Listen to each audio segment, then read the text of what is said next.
వి gold trusted gold buyers. మీరు తాకట్టు పెట్టిన బంగారాన్ని విడిపించి ఈ రోజు ఉన్న మార్కెట్ ధరకు కొనబడును.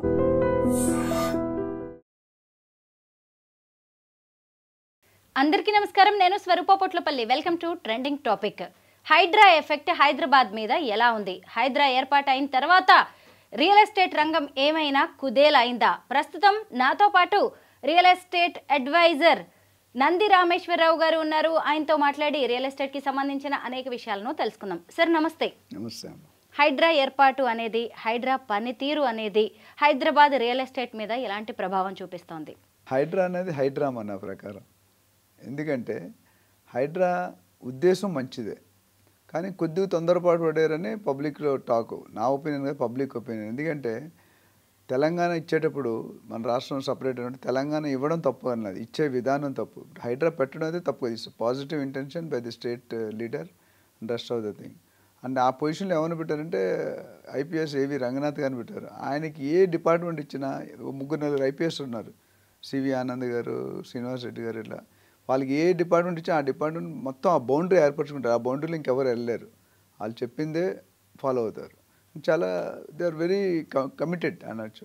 సో ఇక్కడ ఏమైందంటే ఉద్దేశం ఏంటంటే కొన్ని వందల వేలు చెరువులు ఉండేవి ఒకప్పుడు తెలంగాణలో. చెరువులు ఎందుకు పెట్టారు? గ్రామాలకి నీళ్ళు ఉండవు, తాగే నీళ్ళు కాబట్టి చెరువులు పెట్టి చెరువుల్లో నీళ్లు స్టాక్ చేసి ఎండాకాలంలో ఎండిపోయేది, వర్షాకాలంలో నిండిపోయేది, మధ్యకాలంలో మజ్జిగగా ఉండేది. సో అది పెట్టారు. అక్కడే ఇప్పుడు ఈ ఎఫ్టీఎల్ బఫర్ జోన్ అనేది ఇప్పుడు అనుకుంటారని 1929 ఉంది. ఒక చిన్న కథ చెప్తాను. ముగ్గురు ఇంజనీర్లు కాలేజీ నుండి ఫైనల్ ఇయర్ ఇంజనీరింగ్ స్టూడెంట్స్ ఒక శ్రీశైలం లాంటి డ్యామ్ చూడడానికి వెళ్ళారు. అందులో అందరూ same syllabus, same college, same subject. అయితే ఒక ఇంజనీర్ అన్నాడంటే ఇక్కడ రోజుకు ఒక గంట వచ్చి ఆనందించి ఆ పొగల్లో వస్తుంటాయి కదా, నీళ్ళు పారుతుంటాయి, డ్యామ్ నీళ్ళు వదిలినప్పుడు గేట్లు తీసుకోండి, ఎంత బాగుంటుంది అనుకున్నాను. ఇంకొక ఇంజనీర్ ఏమనుకున్నాడంటే అసలు ఇక్కడే గెస్ట్ హౌస్ పెట్టుకొని ఉండిపోతే పోలే అనుకున్నాడు. మూడో ఇంజనీరు భిన్నంగా ఆలోచించాడు. ఆయన ఏమన్నాడంటే ఇంత నీళ్ళు వేస్ట్ అయిపోతుంది, ఈ నీళ్ళు ఏదైనా టర్బైన్ పెట్టి పవర్ కింద కన్వర్ట్ చేస్తే ఒక 500-600 గ్రామాలు విద్యుత్ వస్తుంది. ఆయన పేరే మోక్షగుండం విశ్వేశ్వరయ్య. సో 1920లో కాకపోతే అఫీషియల్ గెజిట్ మన 2013-14లో వచ్చింది వెలుగులోకి. అప్పుడు ఇది ఫాలో చేయడం మొదలుపెట్టారు. సో ఎఫ్టీఎల్ ఏంటి అంటే, ఎఫ్టీఎల్ అంటే full tank level.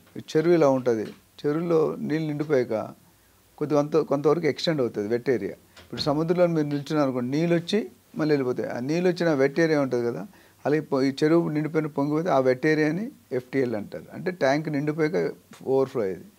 Buffer zone ఏంటంటే రెండు రకాలు ఉన్నాయి, 10 hectares, 25. 10 hectares కంటే చిన్నదైతే 9 మీటర్లు ఎఫ్టీఎల్ దగ్గర నుండి బఫర్ జోన్ వదలాలి. అంతవరకు ఫామ్ ల్యాండింగ్ అని ఫార్మింగే చేయాలి, కానీ కన్స్ట్రక్షన్ కానీ డ్రైనేజ్ కానీ పెట్టకూడదు. తాగే నీళ్ళకి వెళ్ళిపోతాయి. ప్లస్ సాయిల్ మెత్తగా ఉంటుంది కాబట్టి గట్టిదనం ఉండదు. అపార్ట్మెంట్లో లేదు బిల్డింగ్లు కడితే ఏమవుతుంది, ఆ డ్రైనేజ్ కానీ గార్బేజ్ ఎక్కడ వేస్తారు, మన నీళ్ళు తాగే నీళ్ళు. అదే 25 hectares కంటే పెద్దదైతే 30 మీటర్లు ఎఫ్టీఎల్ దగ్గర.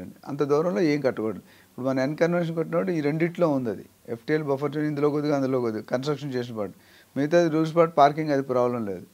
సో ఈ విధంగా చూసుకుంటే ఉద్దేశం ఏంటంటే చెరువులను కాపాడకపోతే కొన్ని రోజులు ఇంకో 10-20 సంవత్సరాలు చెరువులే ఉండవు. ఇప్పుడు ఆల్రెడీ బంజారా హిల్స్, జూబ్లీ హిల్స్ నీళ్ళు కొనుక్కుంటున్నాం మనం. సమ్మర్లో ఏప్రిల్, మే, జూన్లో అయితే మీరు చూసుకుంటే నీళ్ళు మనం ట్యాంకర్స్ కొనుక్కుంటాం. లేకపోతే యూ కెన్ బోర్ వేసాం 3000 అడుగులైనా నీళ్ళు రావట్లేదు. We are in hills, Banjara Hills, Jubilee Hills, Deccan plateau ప్రకారం ఎలివేటెడ్ లెవెల్. అండ్ మనకి అందుకని న్యాచురల్ కెలామిటీలో ఒక అడ్వాంటేజ్ అంటే సునామీలు, బుడమేరు అవి రావు. So next coming to Hydraa effect ఎలా ఉందంటే, స్టార్టింగ్లో దేవర్ వెరీ అగ్రెసివ్ అంటే మామూలుగా అది కూడా సాటర్డే మార్నింగ్ పెట్టేవారు. ఇక ఫ్రైడే వరకు కోర్టు ఉండదు, సాటర్డే సండే కోర్టు ఉండదు. Even they cannot get the stay. So ఆ ప్రాసెస్లోనే ఎన్కన్వెన్షన్ అనేది కుప్పకూలింది. కాకపోతే ఇది చేసిన తర్వాత ఇంటెన్షన్ మంచిగానా, పబ్లిక్ రియాక్షన్స్ మారిపోయినాయి. So first month to second month, third month, fourth month అనేది యూటర్న్ తీసుకోవడం జరిగింది. అంటే మానేయలేదు, ఆపేరు. నాకు తెలిసి ఇవాళ ఎఫ్టీఎల్ బఫర్ రేపొద్దు 111 జీవోలో మాట్లాడతారు. ఇంకా కన్జర్వేషన్ ఇవన్నీ కూడా రానున్న రోజుల్లో 5 years క్యాబినెట్లో ఏం చేస్తారు, జరిగే అవకాశాలు అయితే ఉన్నాయి. 111 జీవో కేసీఆర్ గారు గవర్నమెంట్ కూడా పడిపోవడానికి one of the reason. 111 GO ఎత్తేస్తాం కొన్ని ఎకరాలని. సో ఇక్కడికి వచ్చేసరికి ఏంటంటే యూటర్న్ ఎంత తీసుకున్నారంటే, ఏ ఆల్టర్నేటివ్ లేకుండా ఒక ఫ్యామిలీ 10 మంది ఉంటే 10 మందిని రోడ్డు మీద వేసి ఎరగొట్టేస్తాను ఇల్లీగల్ అంటే పబ్లిక్ తప్పలేదు. ఎందుకంటే ఫస్ట్ బిల్డర్ మిస్టేక్ ఉంది, ఇల్లీగల్ కన్స్ట్రక్షన్ చేయకూడదు. ఆనకట్లు అంటే మట్టి వేసి లారీలు మట్టి నింపేసి దాన్ని పర్మిషన్ తీసుకుని. రెండోది సరే ఈయనకు పెట్టాడు, హెచ్ఎండిఏ కానీ డిటీసీ కానీ పర్మిషన్ ఇవ్వకూడదు కదా, వాళ్ళు కూడా ఇచ్చేశారు. సరే వీళ్ళు ఇచ్చారు, మరి రేరా ఇవ్వకూడదు కదా, రేరా కూడా ఇచ్చింది. బ్యాంక్ లోన్ ఇవ్వకూడదు. మరి ఈ నలుగురు తప్పులు అయితే పబ్లిక్ మీద ఎందుకు తప్పేస్తున్నారు? వీళ్ళ పరిస్థితి ఏంటి? చాలామంది ఇల్లులు కొనుక్కునే మీకు గుర్తుంటే 50-60 సంవత్సరాల వయసులో పిఎఫ్ఓ గ్రాట్యుటీ డబ్బులు సేవ్ చేసుకుని హెచ్టీలు కనుక కడతారు. ఇప్పుడు వాళ్ళు ఏమైంది, ఇల్లు ఇవ్వకపోతే రిటైర్ చాలామంది 60 సంవత్సరాలు రిటైర్ అయితే 55, 56, 57 సంవత్సరాలు కొనుక్కుంటారు. ఓ 3 సంవత్సరాలు 4 సంవత్సరాలు. ఆ డెలివరీ ఇరగొస్తారు అనుకోండి, వాడు ఈఎంఐ కట్టాలి, రెంట్ కట్టాలి. ఈఎంఐ కట్టడానికే 33 చెరువులు, రెంట్ కట్టాలంటే డబుల్ బర్న్. అప్పుడు పబ్లిక్ కొద్దిగా రియాక్ట్ అయ్యారు. కొంతమంది కిరసనాలు పోసుకోవడం, చచ్చిపోవడం ఇవన్నీ కూడా జరిగినాయి. ఇప్పుడు ఐ థింక్ రేవంత్ రెడ్డి గారి దగ్గరికి వెళ్ళినప్పుడు కొద్ది లాజికల్ థింకింగ్, ఓకే కరెక్టే కదా, ఏదైనా ఆల్టర్నేటివ్ చూపించి మనం కొట్టడం బాగుంటుంది అనేది. సో అక్కడ అమెండ్మెంట్ చేసుకుంటూ పోయారు. ప్రతి నెల ఒక అమెండ్మెంట్.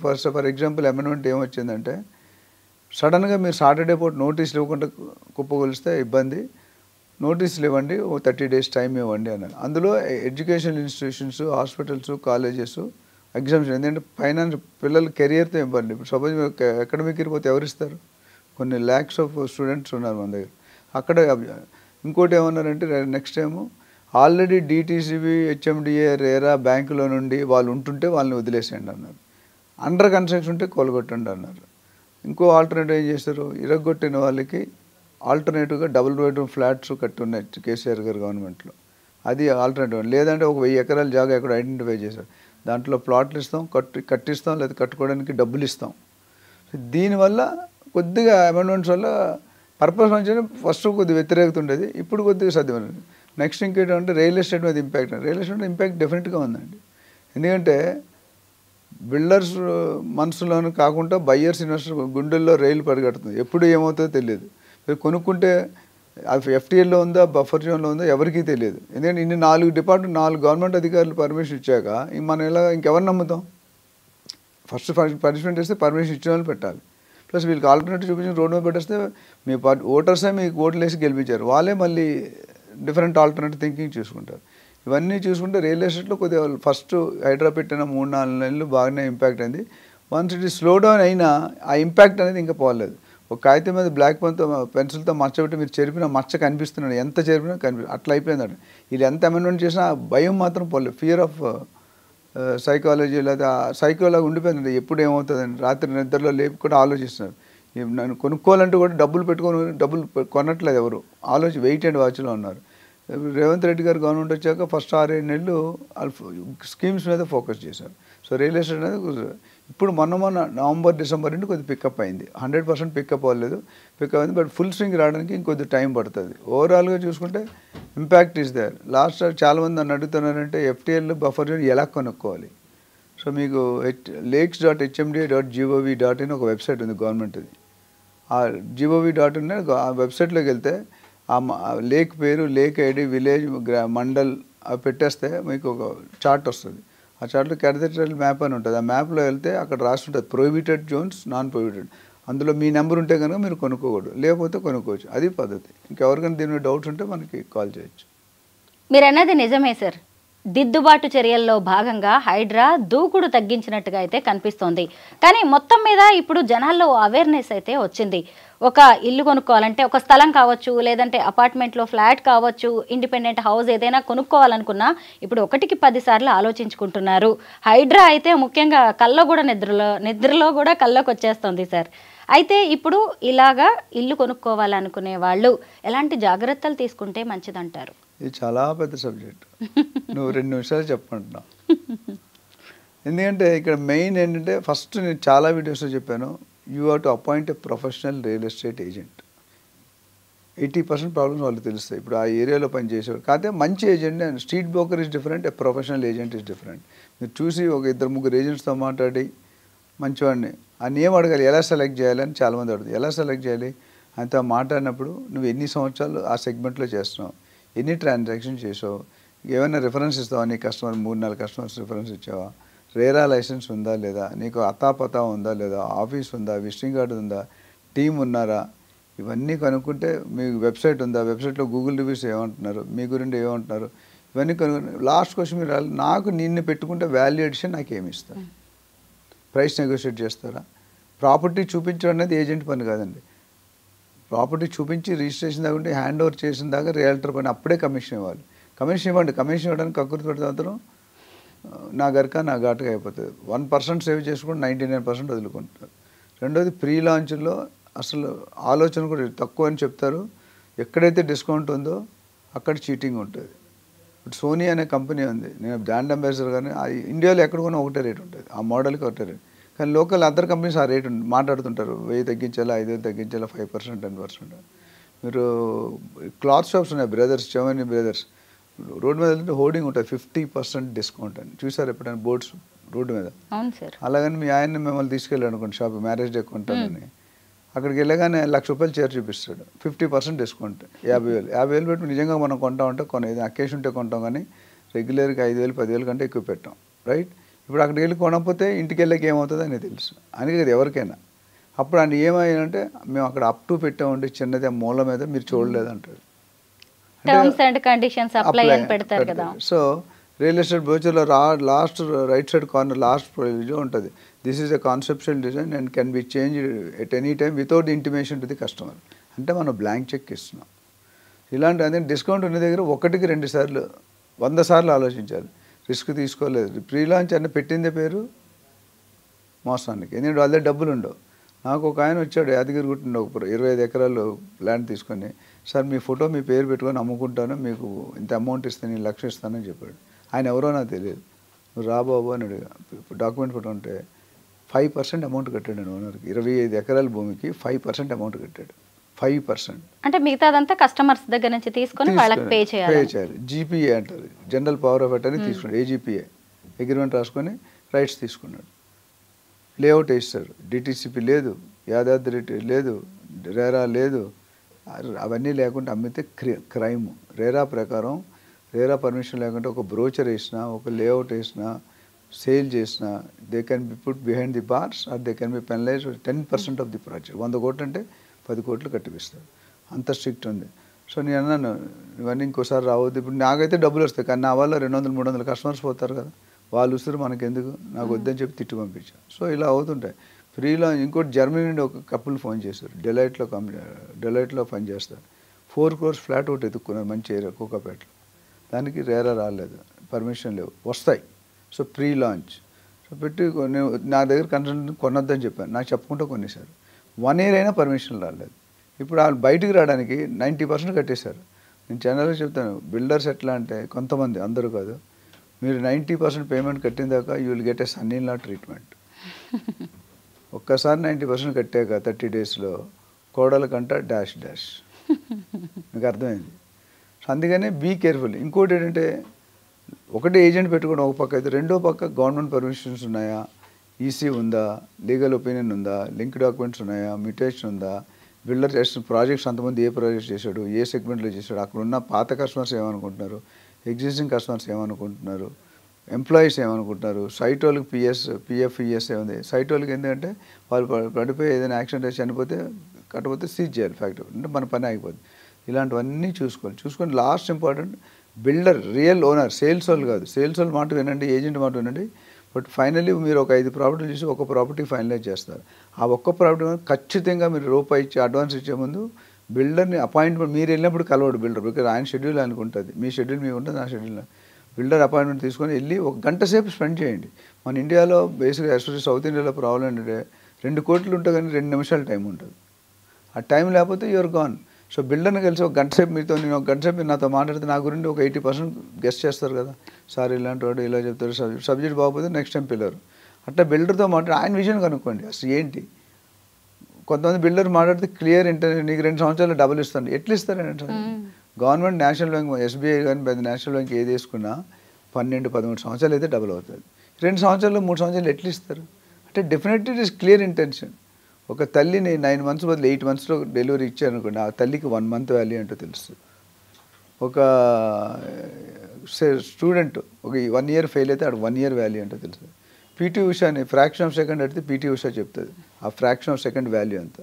ఇక్కడ కూడా ప్రీ మెచ్యూర్డ్ అంటే ప్రీ లాంచ్, అది ఏవి రెడీ లేకుండా అమ్మితే ఏమవుతుంది, కొంప కొల్లేరు అవుతుంది. ఇవన్నీ మెయిన్. ఇది కాకుండా మీరు ఎమోషన్ సెంటిమెంట్లోకి వెళ్ళకూడదు. చాలామంది ప్రొడక్ట్ అమ్మడానికి ఎన్నో రకాల స్టోరీలు కథలు అన్నీ చెప్తారు. వాళ్ళు జాబ్ కాబట్టి వాళ్ళు చేస్తారు. But you should not get in to the story. Emotional ఎప్పుడు వెళ్ళిపోయామో మన చాలామంది ఏం చేస్తుంటే హస్బెండ్ డెసిషన్ మేకర్ అంటే మన 10 చూసుకుంటే ఆ బిల్డర్ ముందో లేకపోతే సేల్ ఉంటే మనం ఇదే కొనుక్కుంటాడు, వేరే కొనొద్దు, కొనాలంటాడు. అప్పుడు రేట్ ఎందుకు తగ్గుతుంది? Everybody will take opportunity. అందుకే చెప్తాను, సింహం నవ్వింది కదా అని ఫోటోగ్రాఫ్ తీసుకోవద్దు. ఫోటోగ్రాఫ్ తీసుకుంటే ఫోటోలో మీరుంటారు, సింహం ఉంటుంది. ఇక్కడ కూడా సెంటిమెంట్ ఎమోషన్ వెళ్ళిపోయి చేశాను అనుకోండి. నా ఉద్దేశం ఈ రియల్ ఎస్టేట్లో ఎందుకు దిగానంటే నేనే మోసపోయాను. 30 years బ్యాక్ నేనే పర్మిషన్ లేని ఇల్లు కొన్నాను. అందుకని నాలాగా ఇంకెవరు మోసపోకూడదని ఈ సిస్టమ్ మొదలుపెట్టాను. నా పాలసీ ఏంటంటే మీరందరూ బాగుండాలి, దానికి కారణం నేను అయ్యి ఉండాలి. Great sir. మీరందరూ ఓనర్స్ అవ్వాలి, దానికి కారణం నేను ఉండాలి. చాలామంది జనంలో ఒక మందిగా ఉంటారు. నా పాలసీ ఏంటంటే నా కోసం జనం రావాలి, నేను వెళ్తే జనం రావాలి. సార్, ఇప్పుడు హైడ్రా కూల్చివేతల్ని కొంత తగ్గించి చెరువుల సుందరీకరణ మీద ఫోకస్ చేస్తున్నట్టుగా కనిపిస్తోంది. నిజానికి కూడా హైదరాబాద్ మహానగరానికి మణిహారం లాంటి 60% చెరువులు ఇప్పుడు అడ్రస్ లేకుండా పోయాయి. ఇప్పుడు వాటన్నిటి సుందరీకరణ మీద ఆయన రంగనాథ్ గారు గట్టిగానే ఫోకస్ చేశారు. ముఖ్యంగా సిఎస్ఆర్ నిధులతో కూడా వాటిని అందంగా తయారు చేయాలని, కబ్జాల నుంచి బయటకు తీసుకురావాలని చూస్తున్నారు. ఈ మధ్య ఒక మీటింగ్ కూడా జరిగింది సిఎస్ఆర్ ఫండ్స్ ఇస్తున్న కంపెనీల ప్రతినిధులతో. మీరు ఏమంటారు సార్? అంటే ఇప్పుడు ఒకవేళ దాని ఎఫెక్ట్ కనిపించకపోవచ్చు, కానీ అసలు అందమైన చెరువుల్ని హైదరాబాద్ని ఊహించుకుంటే అద్భుతంగా ఉంటుంది. ఇది రియల్ ఎస్టేట్ మీద ఎలాంటి ప్రభావం చూపించే అవకాశం ఉంది? దీనికి తీగలాగితే డొంక కదిలిందని ఒక సామెత ఉంది. ముందు కనిపించేది వెనకాల ఉంటాయి, వేరేగా ఉంటాయి. దీని మెయిన్ రీజన్ గవర్నమెంట్ ఖజానాలో డబ్బులు లేవు. సుందరీకరణ ఎక్కడ చేస్తారు? అందుకే కదండి సార్ సిఎస్ఆర్ ఫండ్స్ మోటివేట్ చేశారు. వాళ్ళు కమిషనర్ ఇప్పుడు శివకుమార్ గారు, కిల్లి శివకుమార్ గారు, మన అడిషనల్ కమిషనర్ అర్చనా సురేష్ గారు, వాళ్ళని పెట్టి ఏవి రంగనాథ్ గారు మీటింగ్ పెట్టారు. మీటింగ్ పెట్టి ఈ 72 కంపెనీలు ఉల్లాహంగా మోటివేషన్ బాగా చేసి గాలి కొట్టి వాళ్ళు సెటిల్మెంట్కి వచ్చారు. మీరు చేయాలి, మీరు సహాయం చేయాలని. అయితే ఇందాక మీరు 60% అన్నారు. 61%, 60% కాదు, 1025 చెరువులు ఇప్పుడు మిగిలాయి. పోగా ఈ 1025లో 61% ఏమైందో తెలియదు. అంటే ఎక్కడున్నది, ఎవరి పైన ఉన్న 39% చెరువుల్ని, అంటే మేబీ రఫ్గా 300-400 చెరువులు ఉన్నాయి. ఆ చెరువులు కాపాడుకోవాలి, ఇలా ఇవి కూడా పోతాయి అనేది ఏంతో ఇది మొదలుపెట్టారు. సో ఇంటెన్షన్ మంచిదే. సుందరీకరణ అయితే డెఫినెట్గా టూరిజం పాయింట్ కింద కూడా వాడు ఇప్పుడు మూసీ రివర్ ఫ్రంట్ అని మనకు చెప్తున్నారు. ఇది కూడా ఇలా బ్యూటిఫికేషన్ చేస్తే ఇప్పుడు అక్కడ మినీ ట్యాంక్ బండ్ ఉంది, సెకండ్ ఒకటి సీతాఫలం బండ్, అక్కడ సెఫిల్ కూడా. ఇక్కడ ట్యాంక్ బండ్ మెయిన్ ఇక్కడ మధ్యలో అక్కడ పెడితే అదొక స్పాట్. అక్కడ కూడా పార్కులు పెట్టి బిజినెస్లు చేసుకొని టికెట్లు పెట్టి కలెక్షన్ చేస్తున్నారు అందరూ. ఈ గండిపేట లాంటివి, హిమాయత్ సాగర్ లాంటి వాటి దగ్గరికి వెళ్ళినప్పుడు కూడా ఎంత బాగుంటుంది సార్. చంద్రబాబు టైంలో దుర్గం చెరువు అనేది మేకప్ చేశారు, లైట్లు పెట్టి. అది పెద్ద రెవెన్యూ ఇన్కమ్ అది. సో గవర్నమెంట్కి ఏం కావాలంటే పాలసీలు మంచివే, ఐడియాలు ఉండడం తప్పు కాదు. ఐడియాలు మేనిఫెస్టోలో 100 ఐటమ్స్ పెడతారు ఎలక్షన్కి వచ్చే ముందు. చేయడానికి ట్రై చేస్తారు, అందులో చేయలేరు, అన్నీ కొన్ని ఫెయిల్ అవుతారు. ఎందుకంటే అపోజిషన్ అడ్డుపడుతూనే ఉంటుంది. ఇప్పుడు చూడండి, ఏదైనా చేస్తామంటే అపోజిషన్ పట్టు వచ్చి ఇలా చేయకూడదు, అలా చేయకూడదు అని చెప్తారు. సో ఓవరాల్గా చూసుకుంటే ఇట్స్ ఎ పాజిటివ్ స్టెప్. డెఫినెట్గా ఇంపాక్ట్ అనేది గవర్నమెంట్కి రెవెన్యూ పెరుగుతుంది. ఒకటైతే ఖాయం, ఒకటి టూరిజం స్పాట్, జనాలకు కొత్త స్పాట్లు వస్తాయి, రెవెన్యూ పెరుగుతుంది.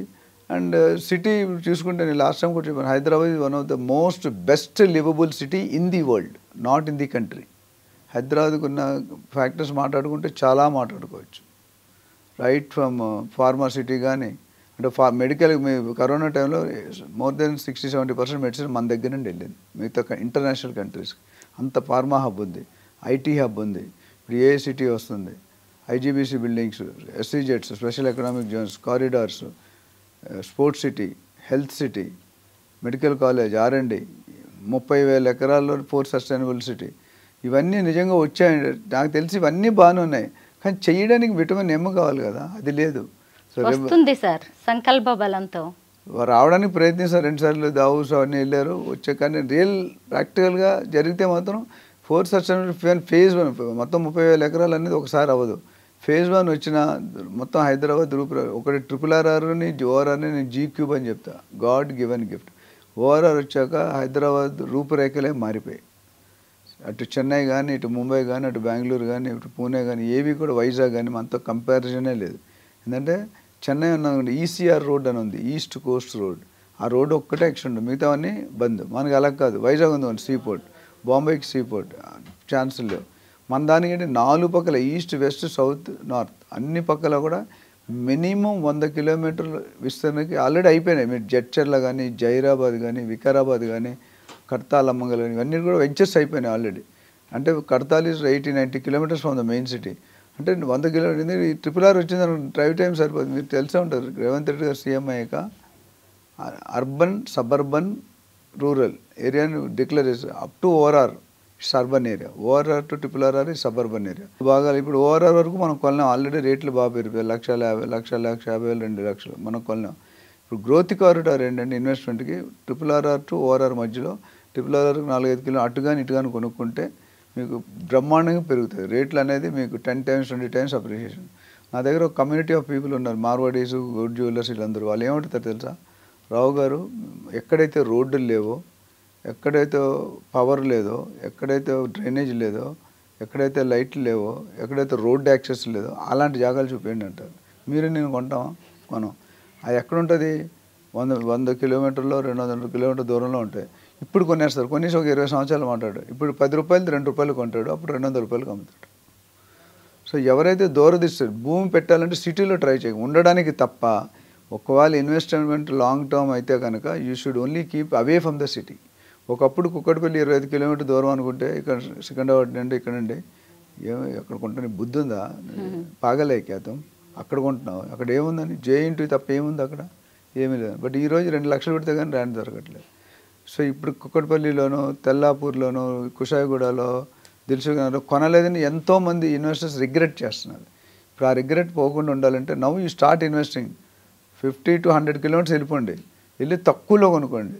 మీరు ఇక్కడ 3 లక్షలు 4 లక్షలు మనం కూర్చున్న ఏరియాలో శ్రీనగర్ కానీ లేకపోతే బంజారాహిల్స్, రోడ్డమంత్రి కానీ 4 లక్షలు పెట్టి మీ దగ్గర డబ్బులునే కొన్నారనుకోండి, మీ కంపెనీ వాళ్ళు లోన్ ఇచ్చారో లాటరీ వచ్చింది, మీ దగ్గర ఒక 5 కోట్లు ఉంది, 200 గజాలు కొన్నారు, గజునాలు అంటే 8 కోట్లు. 8 కోట్లు కొంటే అంటే ఆఫ్టర్ 5 years ఎంత అవుతుంది తెలుసా మీకు? ఒక 5% 6% పెరుగుతుంది. అదే 8 కోట్లు ఇక్కడ 3 లక్షలు పెట్టి కాకుండా 30,000 20,000 పెట్టుకుంటే 10 సార్లు పెరుగుతుంది. సో ఇన్వెస్ట్మెంట్లో స్ట్రాటజీస్ ఉంటాయి. మీ పర్పస్ బట్టి స్ట్రాటజీ మారుతుంది. మీ ఇన్వెస్ట్మెంట్ అడ్వైస్ సెల్ అని ఉంది రియల్ ట్రాక్షన్లో. దానికి ఏం చెప్తామంటే మీ బడ్జెట్ బట్టి, మీ కెపాసిటీ, మీ ప్లాన్ వేరు.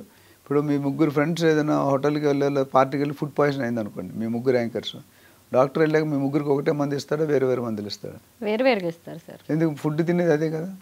అంటే బాడీస్ వాళ్ళకు ఉండే సిమ్టమ్స్ని బట్టి కూడా ఉండొచ్చు. సో మారిపోతుంది. పోనీ ఎలాగానే మందులు ఇస్తాడా మీకు? ఇవ్వడు. ఏం చేస్తాడు?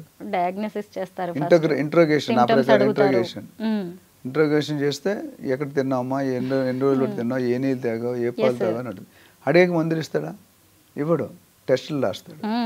టెస్టులు వచ్చిన తర్వాత మందులు ఇచ్చి 3 రోజులు తగ్గపోతే రా అంటాడు. దేవుడి తర్వాత దేవుడు డాక్టర్ అంటాం. But he'll try his level best. కానీ తగ్గొచ్చు, తగ్గపోవచ్చు. అదేవిధంగా మీరు ఎవరైనా ఇన్వెస్ట్మెంట్కి వస్తే 1 నిమిషంలో 2 నిమిషాలు చెప్పాలని నాకు ఫోన్ చేస్తారు అమెరికా నుండి. 1 నిమిషం ఎలా చేసి మీరు ఎవరో తెలియదు, మీ పర్పస్ అంటే. సో దయచేసి బయ్యర్స్కి నేను రిక్వెస్ట్ ఏంటంటే, సజెషన్, టైం పెట్టండి. ఒక 1/2 hour 1 hour అపాయింట్మెంట్ తీసుకుంటే డీటెయిల్గా మీకు కేస్ టు కేసు మాట్లాడి డయాగ్నోస్ చేసి మీకు ఏ పార్ట్కి మంది ఇవ్వాలని ఆ పార్ట్కి మంది ఇచ్చి ఆ ల్యాండ్ సజెస్ట్ చేస్తాం. హైడ్రా ఇప్పుడు కూల్చివేతలే లక్ష్యంగా పనిచేస్తున్నట్టు కనిపిస్తున్నా భవిష్యత్తులో మాత్రం హైడ్రా చేయబోయే అద్భుతాలను చూడబోతున్నాం. Thank you so much sir. Thank you.